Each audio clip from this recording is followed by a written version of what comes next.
파이썬이 제일 첫 단계에서 배울 내용은 파이썬이 나한테 말을 하게 시키는 방법입니다. 눈치 빠른 분들은 이미 예제 같은 거 보면서 감을 잡으셨을 것 같은데요. 이번에는 좀 더 자세하게 한번 알아봅시다.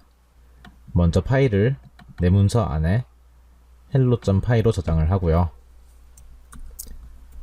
간단한 코드를 따라 써봅시다.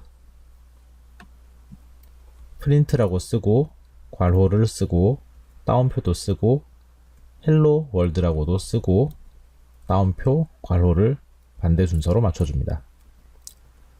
제대로 쓰면은 색깔이 바뀌거든요.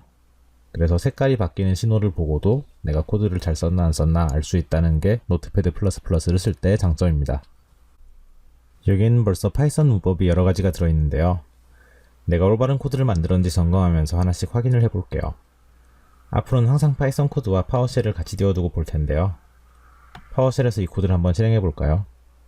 일단 파워쉘에서 내 문서에 해당하는 도큐먼트로 cd 명령을 이용해서 이동을 하고요. ls 명령으로 폴더 안의 내용도 한번 확인을 해봅니다. 파이썬 띄우고 hello.py라고 쓰고 실행을 하면은 아무것도 출력이 되지 않죠? 프로그래밍을 하는 사람이 가장 많이 하는 실수 중에 하나인 이제 세이브를 하지 않고 실행을 하는 문제인데요. 다시 세이브를 해주고 다시 한번 실행을 해주면은 이제 헬로 월드가 정상적으로 출력이 됩니다.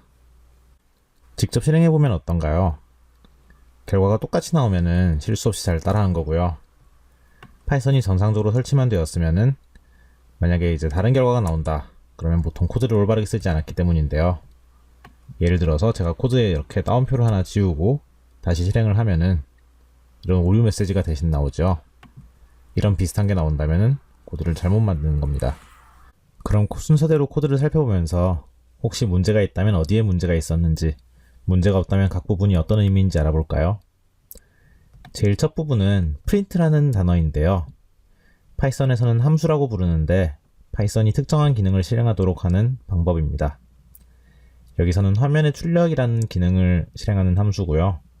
이름은 print고 틀린 글자 없이 한 글자씩 p, r, i, n, t 라고 정확히 입력을 해야만 합니다.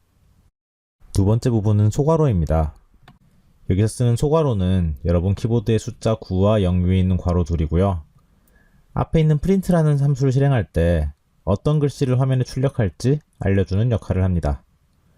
우리가 하고 싶은 말이 괄호 안에 들어있죠. 세 번째 부분은 따옴표입니다. 저는 작은 따옴표를 썼고요. 세미콜론과 엔터 키 사이에 있는 글자고요. 1번 키 왼쪽이랑 탭 키 위에도 비슷하게 생긴 키가 있는데 그 키는 절대로 아닙니다. 따옴표는 사람이 이해할 수 있는 글이랑 파이썬이 이해할 수 있는 글을 나누는 역할을 하고요.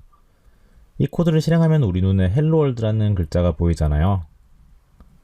이런 사람이 직접 볼 수 있는 텍스트를 보통 따옴표로 둘러싸서 옆에 있는 프린트나 괄호같이 파이썬에서 의미가 있는 글씨랑은 다르다라는 걸 알려주는 역할을 합니다. 두 번째, 세 번째로 소개한 괄호와 따옴표는 반드시 짝이 맞아야 하고요. 예를 들어서 이제 가장 최근에 열린 따옴표가 가장 먼저 닫히고 그 다음에 열린 초괄호는 그 다음에 닫히고 이런 식으로 구성이 되죠. 이렇게 항상 짝이 맞아야 합니다. 이제 코드는 틀린 부분 없이 실행이 되나요? 그리고 왜 이런저런 기호를 쓰고 있는지도 좀 이해가 되셨나요? 방금 소개한 개념은 모두 한 번씩 다시 소개할 예정이니까 지금 꼭 모두 이해하려고 노력할 필요는 없습니다. 대신에 깜짝 퀴즈를 하나 낼게요. 헬로월드를 지금은 한 번만 보여주고 있는데 한 줄에 한 번씩 3번 보여주려면 어떻게 하면 좋을까요? 네, 정답은 참 쉬운데요. 코드 한 줄이 한 번을 출력을 하니까 코드를 복사해서 한 줄에 하나씩 3번을 써주면은 3줄이 출력이 되겠죠. 이렇게 실행을 하면은 헬로월드가 3줄이 나오죠. 그러면은 마치기 전에 팁을 하나 드리겠습니다. 가끔 파이썬 코드를 실행하다가 파일 이름 없이 파이썬이라고만 실행을 하면은 이런 창에 갇혀서 빠져나올 수가 없게 되는데요. 이럴 때는 어떻게 해야 될까요? 정답은 바로 exit라고 하고 방금 썼던 9번과 0번 위에 있는 소괄호를 쓰고 엔터를 누르는 겁니다. 파워쉘에서는 폰트가 좀 꺾여있는 꺽쇠처럼 보이는데요. 소괄호니까 절대 속으시면 안 됩니다.